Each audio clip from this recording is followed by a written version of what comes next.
Mr. Barnes.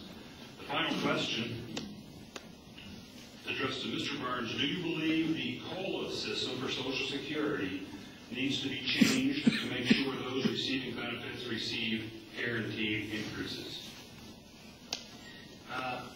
Yes. I mean, I think that we need to ensure that the promise we made to our seniors is lived up to when it comes to Social Security. These COLA fixes are just minor patches to a system that really is broken.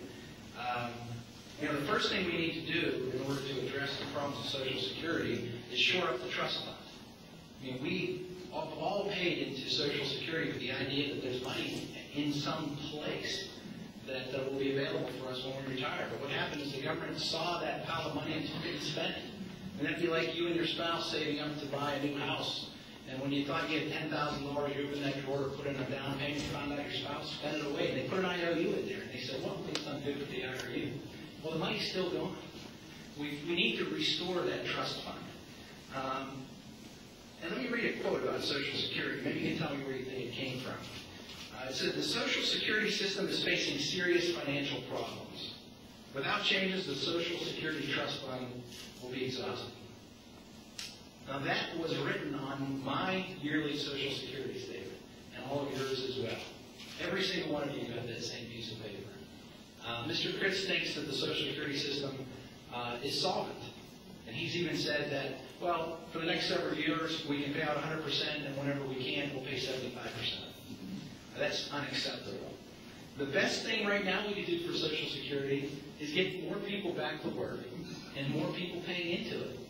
Because when we get more people back to work, more people paying into it, and we shore up this trust fund, we will be able to figure out what we can do to make sure that we can live up to that promise to our seniors. Well, Social Security is facing issues. But what I can tell you is I'm supported and endorsed by the Alliance of Retired Americans. I'm supported and endorsed by the National Committee to Preserve Social Security and Medicare. I've been named a champion of the campaign to strengthen Social Security because I do stand up for Social Security, and I do stand up for our seniors. And there are some issues that we need to face, but what I can tell you is that I will not buy into some scheme that wants to put Social Security on Wall Street. Any kind of privatization stuff is off the table with me. And also, as my opponent has said, he will support John Boehner, who does support privatizing Social Security, and he also wants to raise the retirement age. Now, my mom was a waitress, and if she has to work to 70 years old, I don't think she'd ever make it. I mean, it's all well and good if you're sitting on your hind end in an office to work to 70, but when you're working with your hands or your arms, you know, it's a promise, it's a compact between the government and its people, and we need to do everything we can to protect it. Social Security is a Mr. Burns, 30 seconds. Let me just make clear that I am not in favor and have never once said that I'm for privatizing Social Security. There is a part of this campaign that comes from my opponent where he's kind of set a new standard. He thinks just because somebody supports you, you automatically inherit all of their positions. Well, I don't care if John Boehner is for privatizing Social Security or raising the retirement age. I'm not.